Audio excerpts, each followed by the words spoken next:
حضرت عثمان بن عفان رضی اللہ تعالیٰ عنہ اسلام کے پہلے 4 خلیفہ میں سے تھے اور انہیں اللہ کے رسول صلی اللہ علیہ وآلہ وسلم کے خاص صحابی میں شامل ہونے کا شرف حاصل ہوا۔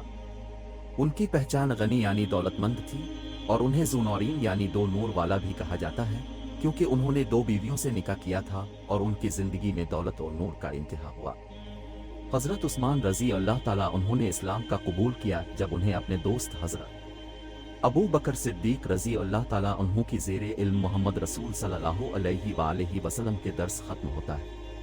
عثمان بن عفان رضی اللہ تعالیٰ عنہ نے حضرت ابو بکر صدیق رضی اللہ تعالیٰ عنہ اور حضرت عمر بن الخطاب رضی اللہ تعالیٰ عنہ کی بعد خلافت منتخب ہونے پر حاصل کی، اور ان کی حکومت کے دوران اسلامی ریاست بڑھتی ہوئی، زیادہ تر جزائر کو فتح کیا گیا اور مسلمانوں کی تعداد بڑھتی گئی۔